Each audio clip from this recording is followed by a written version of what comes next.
السلام علیکم ورحمۃ اللہ وبرکاتہ۔ پیارے دوستوں، جیسا کہ پچھلی قسط میں ہم نے بتایا کہ حضرت سہل بن عبداللہ رحمۃ اللہ تعالیٰ علیہ اپنے پیر و مرشد کا اس قدر احترام کرتے تھے کہ جب تک ذنون مصری رحمۃ اللہ تعالیٰ علیہ حیات رہیں، آپ نے کسی مجلس میں نہ دیوار سے پشت لگائی اور نہ لوگوں کے سامنے پاؤں پھیلائے۔ ایک مرتبہ ایک جابر حاکم عمر ولیس ایک بار ایسا بیمار ہوا کہ طبیبوں نے اسے لا علاج قرار دے دیا۔ پھر ہر طرف سے مایوس ہو کر اس نے حضرت سہل بن عبداللہ سے درخواست کی کہ وہ اس کی صحت کے لیے دعا فرما دیں۔ آپ نے نہایت جرأت مندانہ لہجے میں فرمایا، دعا اس شخص کے حق میں اثر انداز ہوتی ہے جو اپنے گناہوں سے تائب ہو چکا ہو، اس لیے تم زندگی بھر کی معصیت سے توبہ کرو، پھر میں دعا کروں گا۔ عمر ولیس نے باواضح بلند اپنے گناہوں کا اقرار کیا اور حق تعالیٰ سے مغفرت کا طالب ہوا۔ پھر حضرت سہل بن عبداللہ نے عمر ولیس کو مخاطب کرتے ہوئے فرمایا، اب تم ان تمام قیدیوں کو رہا کرو جو تمہارے جبر کو برداشت کر رہے ہیں۔ عمر ولیس نے کسی حیل و حجت کے بغیر تمام اسیروں کو رہا کر دیا۔ اس کے بعد حضرت سہل بن عبداللہ نے دعا کے لیے ہاتھ اٹھا دیے، اے اللہ، جس طرح تو نے اس شخص کو اپنی نافرمانی کی ذلت عطا کی، اسی طرح میری عبادت کی عظمت بھی اسے دکھا دے۔ ابھی حضرت سہل بن عبداللہ کے الفاظ کی گونج باقی تھی کہ عمر ولیس نے اپنے جسم میں نئی توانائی محسوس کی اور پھر دیکھتے ہی دیکھتے وہ بستر علالت سے اس طرح اٹھ کھڑا ہوا جیسے کبھی بیمار ہی نہیں تھا۔ پھر حضرت شیخ رحمۃ اللہ تعالیٰ علیہ رخصت ہونے لگے تو عمر ولیس نے نظر کے طور پر ایک کثیر رقم پیش کی۔ آپ نے شان بے نیازی کے ساتھ نظر قبول کرنے سے انکار کر دیا اور عمر ولیس کے محل سے نکل کر اپنی خانقاہ کی طرف روانہ ہو گئے۔ حضرت سہل بن عبداللہ کا ایک مرید بھی آپ کے ہمراہ تھا۔ اس نے حریصانہ لہجے میں عرض کیا، شیخ، اگر آپ حاکم کی نظر قبول فرما لیتے تو میں قرض سے سبکدوش ہو جاتا۔ میں اتنی معمولی رقم کس طرح قبول کر لیتا؟ مرید کی بات سن کر حضرت سہل بن عبداللہ نے فرمایا، معمولی رقم؟ پیر و مرشد کے ارشاد گرامی پر مرید کو شدید حیرت تھی۔ تو نے ابھی دولت کہاں دیکھی ہے؟ یہ کہہ کر حضرت سہل بن عبداللہ نے اپنے سامنے کی طرف اشارہ کیا، دولت اسے کہتے ہیں۔ مرید نے نظر اٹھائی تو ہر طرف سونا ہی سونا تھا۔ خالق عالم نے جسے مرتبہ عطا کیا ہو اسے دولت کی تمنا کیسے ہو سکتی ہے؟ حضرت سہل بن عبداللہ نے فرمایا، روایت ہے کہ آپ پانی پر بھی اسی طرح چلتے تھے جیسے عام راستے پر۔ کسی شخص نے کشتی کے بغیر آپ کو دریا عبور کرتے دیکھ لیا۔ پھر جب آپ کی اس کرامت کا شہرہ ہوا تو لوگوں نے بسر مجلس پوچھا، شیخ، ہم نے سنا ہے کہ آپ کو دریائی سفر میں کشتی کی ضرورت محسوس نہیں ہوتی۔ جواب میں حضرت سہل بن عبداللہ رحمۃ اللہ تعالیٰ علیہ نے فرمایا، اب میں اپنی زبان سے کیا کہوں؟ میرے بارے میں مسجد کے مؤذن سے پوچھ لو، وہ جھوٹ نہیں بولتا۔ پھر جب لوگوں نے مؤذن سے پوچھا کہ کیا اس نے حضرت سہل بن عبداللہ کو پانی پر چلتے ہوئے دیکھا ہے، تو مؤذن نے حیران ہو کر کہا، اس کا تو مجھے علم نہیں، مگر ایک بار ایسا ضرور ہوا تھا کہ شیخ حوض پر نہاتے ہوئے پھسل کر گرنے لگے تو میں تیزی سے آگے بڑھا اور انہیں تھام لیا۔ لوگ مؤذن کی بات سن کر خاموش ہو گئے۔ مشہور بزرگ حضرت شیخ ابو علی دقاق رحمۃ اللہ تعالیٰ علیہ فرماتے ہیں، حضرت سہل بن عبداللہ صاحب کرامت ولی تھے، مگر خود کو لوگوں کی نظروں سے چھپاتے تھے۔ حضرت سہل بن عبداللہ تستری رحمۃ اللہ تعالیٰ علیہ کے بہت سے اقوال مبارکہ مشہور ہیں، مگر ہم اختصار کے سبب چند اقوال ہی تحریر کرتے ہیں تاکہ قارئین حضرات منصور حلاج رحمۃ اللہ تعالیٰ علیہ کے پیر و مرشد کے عقائد و نظریات سے آگاہ ہو سکیں۔ آپ نے فرمایا، جس وجد و حال کے لیے قرآن و حدیث میں دلیل موجود نہ ہو وہ لغو اور باطل ہے۔ ایک دوسرے موقع پر آپ نے فرمایا، دوسروں کی بنسبت عالم کا درجہ زیادہ بلند ہے، مگر عالم کی شناخت یہ ہے کہ روز ازل جو مقدرات طے ہو چکے ہیں ان پر مطمئن ہو اور خوش رہے۔ پھر فرمایا کہ علماء کی بھی 3 قسمیں ہوتی ہیں۔ پہلا وہ عالم جو اپنے علم ظاہری کو عام لوگوں کے سامنے پیش کر دے، دوسرا وہ عالم جو علوم باطنی کو اہل باطن کے روبرو بیان کرے، اور تیسرا وہ عالم جس کے علم کو اس کے اور اللہ کے سوا کوئی نہ جانتا ہو۔ ایک بار فرمایا، سب سے بڑی معصیت یعنی گناہ جہالت ہے۔ حضرت سہل بن عبداللہ کا مشہور قول ہے کہ اسلام کے زرعی اصول 3 ہیں۔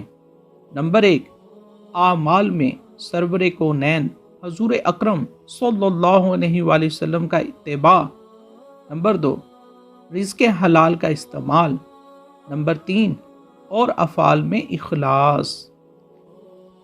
ان اقوال مبارکہ کی روشنی میں اندازہ کیا جا سکتا ہے کہ حضرت سہل بن عبداللہ تستری رحمۃ اللہ تعالی علیہ اپنی تمام تر روحانیت کے باوجود کس قدر باہوش بزرگ تھے۔ حضرت حسین بن منصور سب سے پہلے اسی مرد جلیل کی صحبتوں سے 2 سال تک فیضیاب ہوئے۔ پھر ایک دن تستر کے باشندوں نے دیکھا کہ حضرت منصور حلاج اپنے پیر و مرشد کی خانقاہ سے نکل کر بصرہ کی طرف روانہ ہو گئے۔ اب انہیں نئے مرشد یا شیخ کی تلاش تھی۔ لوگوں نے اس کا سبب پوچھا تو نہایت پرسوز لہجے میں فرمایا، یہاں میرے قلب کو سکون حاصل نہیں ہوا۔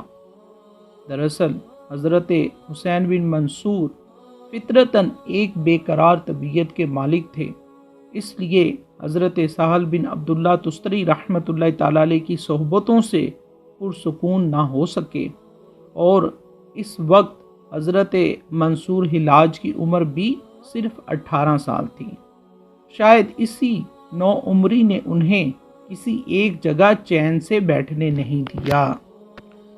الغرض حضرت منصور حلاج 18 سال کی عمر میں مشہور بزرگ حضرت شیخ عمرو بن عثمان مکی رحمۃ اللہ تعالی علیہ کی خدمت میں حاضر ہوئے۔ اس وقت حضرت منصور حلاج کے جسم پر صرف 2 رنگین کپڑے تھے، ایک چادر اور ایک تہبند۔ حضرت عمرو بن عثمان مکی رحمۃ اللہ تعالی علیہ کا شمار اکابر صوفیاء میں ہوتا ہے۔ آپ صاحب علم بھی تھے اور صاحب تقوی بھی۔ صحیح بخاری کی روایت کرتے تھے، اور آپ کو اس دور کے محدثین میں ایک بلند مقام حاصل تھا۔ حضرت عمرو بن عثمان مکی بڑے بڑے مشائخ کی صحبتوں سے فیضیاب ہوئے، مگر حقیقتاً آپ حضرت جنید بغدادی رحمۃ اللہ تعالی علیہ کے شاگرد تھے، اور ہمیشہ اس بات پر فخر کیا کرتے تھے کہ انہوں نے جنید رحمۃ اللہ تعالی علیہ جیسے مرد باصفا سے روحانی فیض حاصل کیا ہے۔ آپ ایک عرصہ دراز تک مکہ معظمہ میں معتکف رہے، جس کے سبب پیر حرم کے لقب سے مشہور ہوئے۔ حضرت عمرو بن عثمان مکی رحمۃ اللہ تعالی علیہ کی خدمت میں حاضر ہونے سے پہلے حضرت منصور حلاج پر عجیب کیفیت طاری تھی۔ مشہور مورخ خطیب بغدادی نے محمد علی بن کنانی کے حوالے سے یہ روایت بیان کی ہے کہ جب منصور حلاج مکہ معظمہ پہنچے تو ایک گدڑی میں ملبوس تھے۔ ہم لوگوں نے قریب جا کر دیکھا تو ان کی پوری گدڑی جموں سے بھری ہوئی تھی۔ بعض جمیں منصور کا خون پیتے پیتے غیر معمولی جسامت اختیار کر گئی تھیں۔ انہیں اپنی ریاضت کی وجہ سے اتنا بھی ہوش نہیں تھا کہ لباس بدل ڈالیں یا کپڑوں کو جموں سے صاف کر لیں۔ دوسرے بزرگ حضرت یعقوب نہر جوری بیان کرتے ہیں، حسین بن منصور پہلی بار مکہ معظمہ آئے تو سال بھر تک مسجد حرام کے صحن ہی میں بیٹھے رہے۔ وضو اور طواف کے سوا کسی بھی وقت اپنی جگہ سے نہیں ہٹتے تھے۔ انہیں نہ بارش کی پرواہ تھی اور نہ دھوپ کی۔ شام کے وقت حضرت منصور بن حلاج کے لیے ایک روٹی اور ایک کوزے میں پانی لایا جاتا تھا۔ آپ کھانے سے پہلے ایک گھونٹ پانی پیتے، پھر روٹی کے چاروں طرف سے ایک ایک نوالا توڑ کر کھاتے تھے۔ اس کے بعد ایک گھونٹ پانی پیتے اور باقی روٹی کو پانی کے کوزے پر رکھ دیتے تھے، جسے بعد میں ان کے سامنے سے ہٹا لیا جاتا تھا۔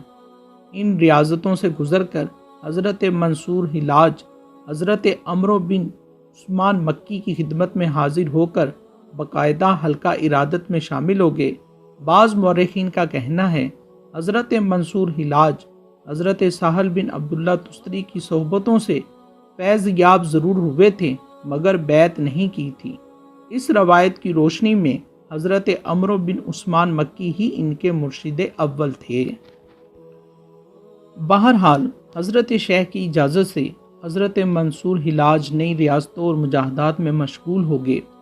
اسی زمانے میں ایک دن مشہور بزرگ حضرت عبداللہ مغربی اپنے مرید خاص ابراہیم بن شیبان کے ساتھ حضرت عمرو بن عثمان مکی کے سلام کے لیے حاضر ہوئے۔ دونوں بزرگوں میں بہت دیر تک مختلف مسائل پر بات چیت ہوتی رہی۔ اچانک گفتگو کے دوران ہی میں حضرت عمرو بن عثمان مکی نے حضرت ابو عبداللہ مغربی کو مخاطب کرتے ہوئے فرمایا، یہاں جبل ابو قبیس پر ایک جوان بیٹھا ہے جو زیارت کے قابل ہیں۔ حضرت عبداللہ مغربی غائبانہ طور پر اس جوان کی شخصیت سے بہت زیادہ متاثر ہوئے، کیونکہ حضرت عمرو بن عثمان مکی جیسے بزرگ نے اس جوان کی تعریف کی تھی۔ الغرض کچھ دیر بعد حضرت عبداللہ مغربی ابراہیم بن شیبان کے ہمراہ خانقاہ سے اٹھے اور پہاڑ ابو قبیس کی طرف جانے لگے۔ حضرت ابراہیم بن شیبان نے بصد احترام عرض کی، حضور کس طرف کا ارادہ ہے؟ ابو عبداللہ مغربی نے فرمایا، تم نے سنا نہیں کہ کچھ دیر پہلے شیخ عمرو بن عثمان مکی کسی جوان کی تعریف کر رہے تھے، پھر اس کی زیارت سے کیسے محروم رہا جا سکتا ہے؟ مرشد کا جواب سن کر حضرت ابراہیم بن شیبان خاموش ہو گئے۔ پھر جب حضرت عبداللہ مغربی پہاڑ ابو قبیس پر پہنچے تو دوپہر کا وقت ہو چکا تھا۔ آپ نے ایک جوان کو دیکھا جو تپتے ہوئے پتھر پر بیٹھا تھا اور اس کے چہرے سے پسینہ بہہ کر پتھر پر ٹپک رہا تھا۔ حضرت ابو عبداللہ مغربی چند لمحوں تک اس جوان کو بہت غور سے دیکھتے رہے، جس کی آنکھیں بند تھیں اور دنیا و مافیہ سے بے خبر تھا۔ پھر آپ نے اپنے مرید کو مخاطب کر کے فرمایا، ابراہیم واپس چلو۔ حضرت ابراہیم بن شیبان نے حیرت زدہ لہجے میں عرض کیا، آپ نے پہاڑ پر چڑھنے میں اس قدر مشقت برداشت کی، کیا اس جوان سے ملاقات نہیں کریں گے؟ ہرگز نہیں۔ حضرت عبداللہ مغربی نے فرمایا اور پہاڑ سے اترنے لگے۔ حضرت ابراہیم شیبان راستے بھر پیر و مرشد کے اس عمل پر حیران رہے۔ پھر نیچے آ کے ابو عبداللہ مغربی نے نہایت پرجلال لہجے میں فرمایا، ابراہیم اگر تم زندہ رہے تو اپنی آنکھوں سے دیکھو گے کہ اس شخص کے ساتھ کیا سانحہ پیش آئے گا۔ حضرت ابراہیم بن شیبان کی حیرت میں مزید اضافہ ہو گیا تھا۔ آپ نے بصد احترام عرض کیا، پیر و مرشد بہتر جانتے ہیں۔ ابو عبداللہ مغربی نے فرمایا، تم دیکھتے نہیں کہ یہ بے عقل انسان اللہ تعالیٰ کے سامنے بہادری دکھا رہا ہے؟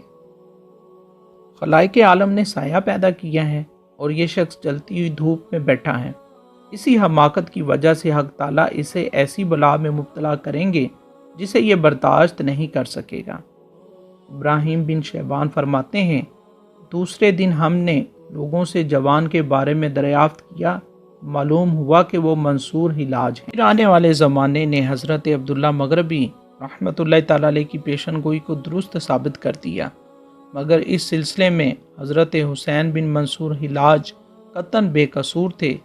وہ جاں سوختہ عشق میں تھے، ان کے اپنے سینے میں جو آگ کا شعلہ بھڑک رہا تھا اس کے سامنے سورج کی گرمی کی کوئی حیثیت نہیں تھی۔ حضرت منصور حلاج 18 ماہ تک حضرت عمرو بن عثمان مکی کی خدمت میں حاضر رہے اور اس عارف کامل سے اکتساب فیض کرتے رہے۔ حضرت منصور حلاج کی عادت تھی کہ اپنے پیر و مرشد سے عجیب عجیب سوال کرتے تھے، مگر حضرت عمرو بن عثمان ہمیشہ یہی تلقین فرماتے تھے، حسین، معرفت کے راستے میں صبر و استقامت پہلی شرط ہے، جوش و اضطراب سے تمہیں کچھ حاصل نہیں ہوگا۔ پھر ایک دن ایک ایسا واقعہ پیش آیا جس سے حضرت منصور حلاج اور پیر و مرشد حضرت عمرو بن عثمان مکی رحمۃ اللہ تعالیٰ علیہ کے درمیان میں ایک خلیج سی حائل ہو گئی۔ واقعہ کی تفصیل اس طرح ہے کہ ایک دن حضرت منصور حلاج حضرت شیخ کے سامنے ابو یعقوب اقطع کی لڑکی سے شادی کی خواہش ظاہر کی۔ حضرت ابو عثمان فرما رہے تھے، حسین، یہ شادی تمہارے لیے نفع بخش ثابت نہیں ہوگی، تم اور بے قرار ہو جاؤ گے۔ حضرت عمرو بن عثمان مکی کی اس ہدایت کے دو مفہوم ہو سکتے ہیں، ایک یہ کہ حضرت منصور حلاج جیسے انسان کے لیے شادی مناسب نہیں تھی، یا پھر ابو یعقوب اقطع کی لڑکی ان کے لیے ناموزوں تھی۔ بہرحال حقیقت کچھ بھی ہو، حضرت منصور حلاج نے حضرت عمرو بن عثمان کی اس ہدایت پر عمل نہیں کیا اور پیر و مرشد کی مرضی کے بغیر شادی کر لی۔ اگرچہ شادی سنت ہے، لیکن معرفت کے راستے میں حضرت منصور حلاج حکم شیخ سے روگردانی کے مرتکب ہوئے۔ یہ حضرت عمرو بن عثمان اور حضرت منصور حلاج کے درمیان کشیدگی کی ابتدا تھی۔ پھر یہ کشیدگی اس وقت انتہا کو پہنچی جب حضرت عمرو بن عثمان کا ایک کلمی رسالہ کسی نے چرا لیا۔ یہ رسالہ تصوف کے ان اسرار و رموز پر مشتمل تھا جسے ایک عام انسان تو کیا، بڑے بڑے عالم و فاضل لوگ بھی نہیں سمجھ سکتے تھے۔ حضرت عمرو بن عثمان اس رسالے کو بڑی حفاظت کے ساتھ چھپا کر رکھتے تھے، مگر ان ساری احتیاطوں کے باوجود وہ نسخہ چوری ہو گیا۔ یہ ایک انتہائی نایاب رسالہ تھا جس کے گم ہو جانے پر حضرت عمرو بن عثمان مکی بہت افسردہ نظر آ رہے تھے۔ پھر آپ نے اپنے تمام مریدوں اور شاگردوں کو جمع کر کے پوچھا، تم میں سے وہ کون شخص ہے جس نے میرے حجرہ خاص میں داخل ہو کر رسالہ چرایا ہے؟ تمام لوگ خاموش رکھے۔ اس وقت حضرت منصور حلاج بھی مجلس میں موجود تھے۔ حضرت عمرو بن عثمان نے دوبارہ وہی سوال کیا، مگر جواب میں کسی کے ہونٹوں کو جنبش نہ ہوئی۔ دراصل وہ رسالہ حضرت منصور حلاج نے پیر و مرشد کے حجرے سے اٹھا لیا تھا، مگر حضرت شیخ کے مسلسل پوچھنے کے بعد بھی آپ خاموش رہے۔ آخر حضرت عمرو بن عثمان برہم ہو گئے اور آپ نے انتہائی غضب کے عالم میں بددعا دی، تم سب لوگ پورے ہوش و حواس کے ساتھ سن لو کہ جس شخص نے میرا رسالہ چرایا ہے اس کے دست و پا قطع کر کے اسے پھانسی پر لٹکایا جائے گا، پھر اسے نظر آتش کر کے اس کی راکھ دریائے دجلہ میں بہا دی جائے گی۔ بڑی خوفناک بددعا تھی۔ حاضرین مجلس لرز کر رہ گئے، مگر حضرت حسین بن منصور حلاج سکون و اطمینان کے ساتھ بیٹھے رہے۔ بعض روایتوں سے پتہ چلتا ہے کہ آپ رحمۃ اللہ تعالیٰ علیہ کی نیت چوری کی نہیں تھی۔ اپنے ذوق تجسس سے مجبور ہو کر انہوں نے وہ رسالہ حضرت شیخ کے حجرے سے اٹھا لیا تھا، پھر اس کی نقل کرنے کے بعد پیر و مرشد کو واپس کر دیا تھا۔ حضرت منصور حلاج کے اعتراف کے بعد بھی حضرت عمرو بن عثمان کا دل ان کی طرف سے صاف نہیں ہوا۔ جب حضرت منصور حلاج نے رسالہ واپس کیا تو پیر و مرشد نے انتہائی ناگوار لہجے میں فرمایا، دوستو آج کے لیے اتنا ہی، اگلی قسط کے ساتھ جلد حاضر ہوں گے۔ اللہ حافظ۔